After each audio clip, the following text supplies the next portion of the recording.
So NPP minority leader Alexander Àřřest sabusia wababa ye press conference be na attack upon attack. Judiciary no wa attack judiciary. Chief Justice Paul Bafuboni ojene de circuit court judges no also omoje aha gossip politics TV. So unsubscribe ya subscribe na hit on the notification bell so na be any update we be dropping also onsa ebetumi akabena busia NPP minority leader or sign Alexander Àřřest abusia the arrest of the Abronye DC, the arrest of Abronye DC and the remand now occurred abusia or side circuit judge or prosecutor and as or remand Àřřest no or ye NDC judge or she NDC or she party colors na enya dia or no obebu judge neda. And already insults on that judge or remande a year Abronye DC and also unsuru judge nene ensuru nichina na omopa omumbra na omumbe site no contempt no kwa waye ready and okan asasem ni wi no and osanso attack the whole Chief Justice abusuya they were Abronye, they were A.Markin a crash on the Chief Justice, a crash or to be a man Chief Justice no. Abusia, a hon sem bebre besan so abobaba na ye pese ye follow case no. Ain't no a press conference Alexander A.Markin sekoye na abusia ye drop no ahase e dia mamome ye kona ye nkonkoti Alexander A.Markin ne ensema or the tuja unsubscribe ya subscribe na hit on the notification bell so na be any update be able drop no onso onsa ebetumi akabi miramase. Now Abronye remanded into BNI custody for criticizing a judge. There are no isolated incidents. They are selected examples from a deeply troubling and growing list. That judge has no respect for his own judicial oath. I don't think he read the law. That circuit court 9 judge, I have no respect for him.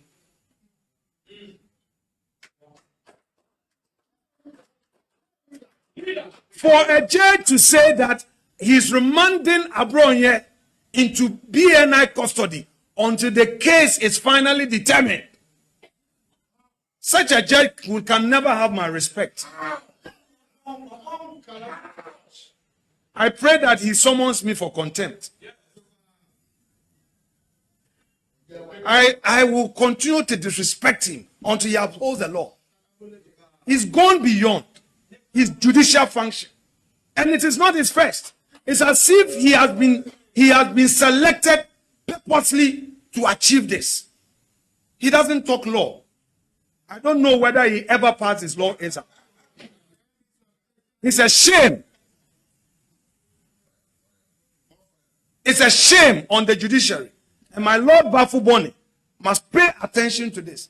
For whatever it is, it's about his legacy. I'm told by December he will be 70 and he will be gone.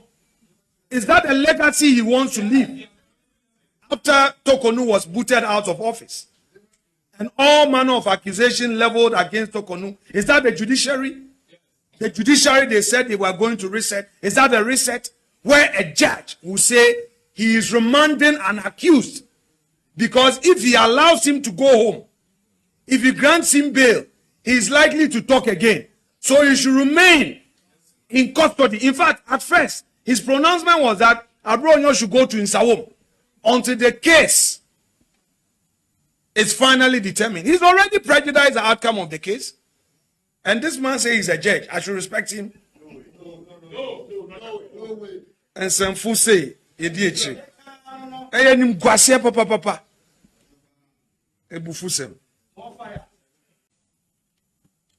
on the strength of this, I set in motion the concerns of the party in respect of the remand of Kwame Bafo Abronye, our Bono regional chairman. Ladies and gentlemen, this evening, the party is here deeply troubled by what is happening in our country. What has been done to Mr. Kwame Bafo Abronye, also known as Abronye DC, our Bono regional chairman, is a profound constitutional wrong. It must be condemned without equivocation, without apology, and without delay. The arrest itself, the prosecution and remand of a citizen for words spoken in the public square is not justice. It is persecution. Now let me be honest about where the party stand. The party does not condone irresponsible speech. We never do, and we never will. Public discourse carries responsibility, and we believe deeply in that. Where speech genuinely damages a person's reputation, Ghanaian law already provides a remedy, a civil remedy, measured, proportionate, and designated precisely for that purpose.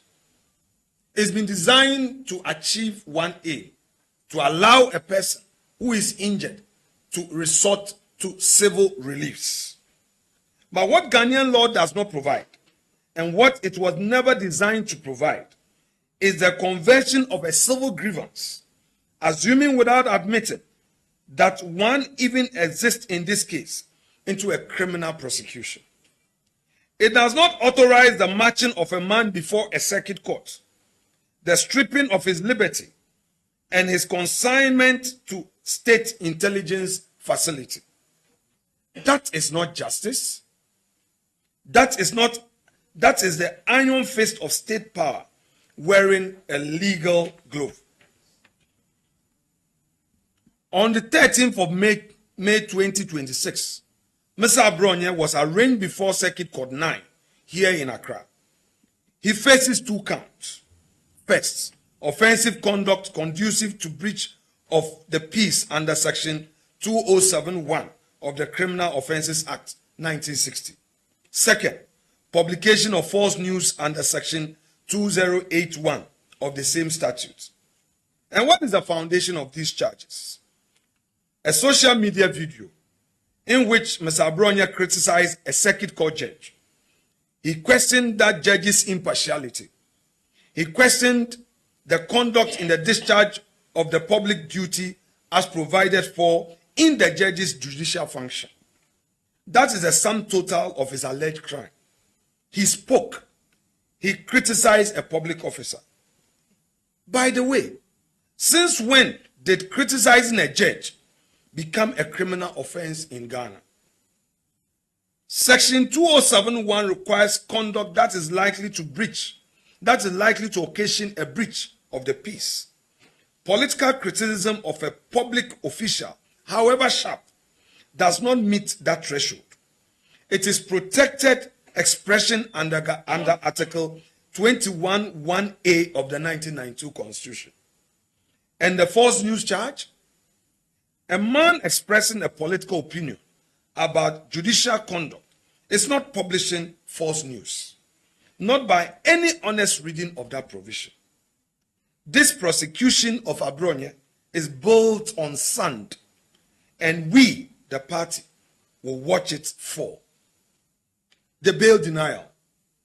A judge who forgot his oath. By the way, that was not his first. Let me turn to what happened in that courtroom.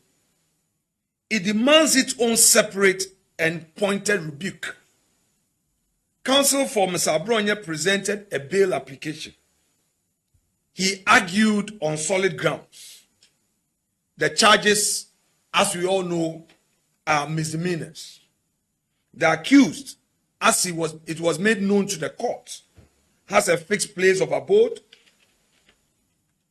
He is a known public figure with reliable sureties. His health and family responsibilities were placed before the court.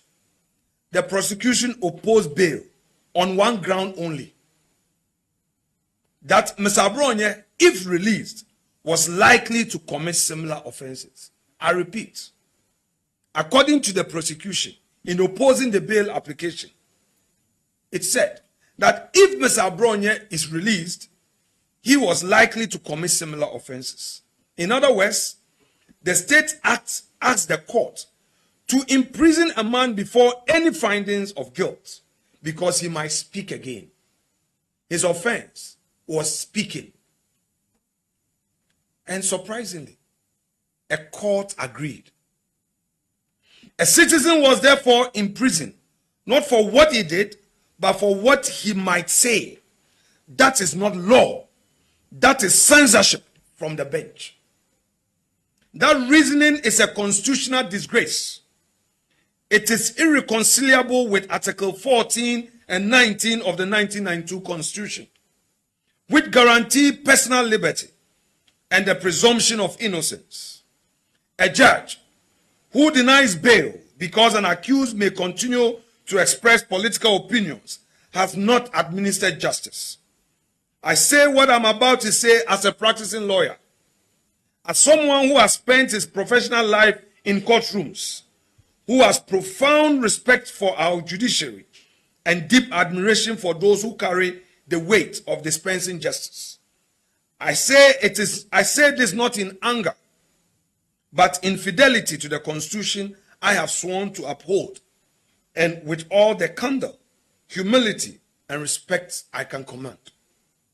When a court denies bail not to serve justice, but to serve silence, it has administered political censorship from the bench, and that, with the greatest respect, is a betrayal of every principle that gives judicial office its authority, its dignity, and its legitimacy. Now, let me specifically deal with the nature of the remand. It was a BNI remand, and indeed, even so, there is a missing court order. No court order drawn. Every remaining doubt about the political character of this prosecution is removed by the decision to remand Mr. Abronye into BNI custody. The BNI, by law, is Ghana State Intelligence and Security Service. It is not a remand prison. It exists to address genuine threat to national security. Mr. Abronye posted a critical video about a judge. That is not a national security matter. It never was. This has nothing to do with the criminal justice and everything to do with political intimidation. But there is something even more alarming. I want every Ghanaian to hear this clearly. Even those who hate the guts of Abronye must at least listen to this matter. It has now been 4 days since the court pronounced the remand order. 4 days, as I understand it, on the basis of information available to the party at the time of this statement. Counsel moved up and down the courtroom, the registry, demanding for certified remand order. The court order, as at Friday, has still not been drawn. I therefore simply ask a simple question. On what legal basis did the Ghana Police Service take Abronye into custody and conveyed him to the BNI? On what legal basis did the BNI accept and held him? A remand order is not a verbal instruction. It is a formal judicial instrument. It is a written legal authority upon which the deprivation of a citizen's liberty must rest. Was a Ghanaian citizen delivered into intelligence custody or nothing more than a word of mouth? If so, that detention has no documented lawful foundation whatsoever. So I ask again, the Director General of BNI, did you receive any court order accompanying Abronye's detention? If so, can you provide a copy? If not, why did you accept him? And I ask my Lord, if my Lord thinks he is bold enough, why is he running away from his own court order? By the way, that Circuit Court 9 records are immediately tied. As you are making your submissions, the clerk is typing. So within 5 minutes after court, the records of court must be ready. Why has it taken days? And as at close of business Friday, the order was still not ready. What is the judge trying to tell us?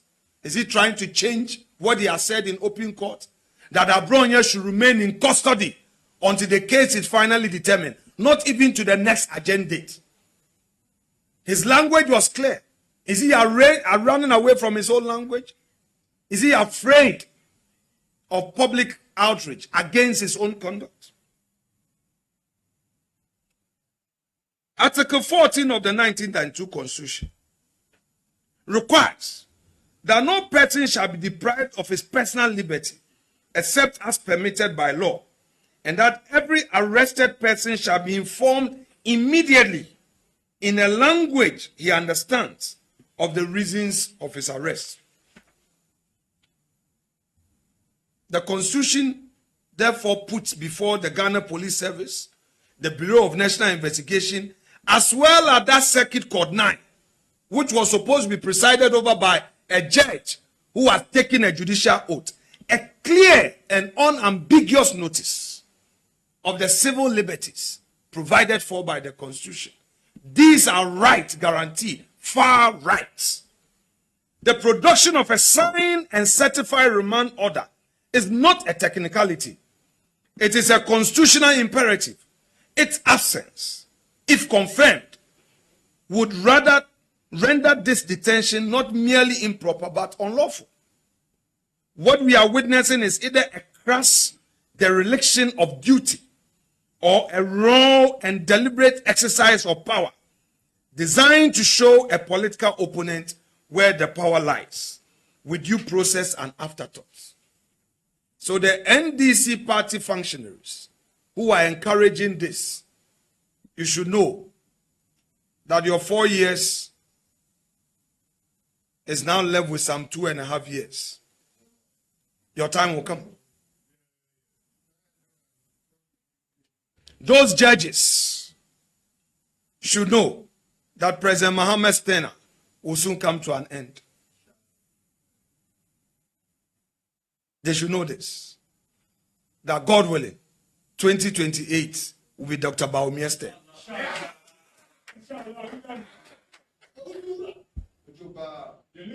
Indeed, we are reminding them that neither explanation is acceptable in a constitutional democracy. Both demand accountability. Now we see the ghost of criminal libel coming back, buried by Kufuor, but resurrected by President Mahama. There's a deeper dimension to what this government is doing, and it must be named plainly. On 27 July 2001, Ghana's parliament unanimously passed the Criminal Code Act 2001, Act 602, which repealed the criminal libel and seditious laws. President John Agyekum Kufuor gave his assent on 2nd August 2001, striking from our statute books one of the most notorious instruments of state censorship this country had ever known.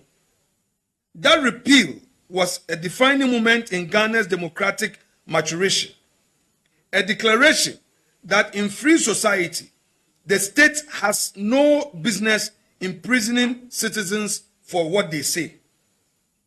The bill was presented to Parliament by Nana Addo Akufo-Addo, the Attorney General as he then was.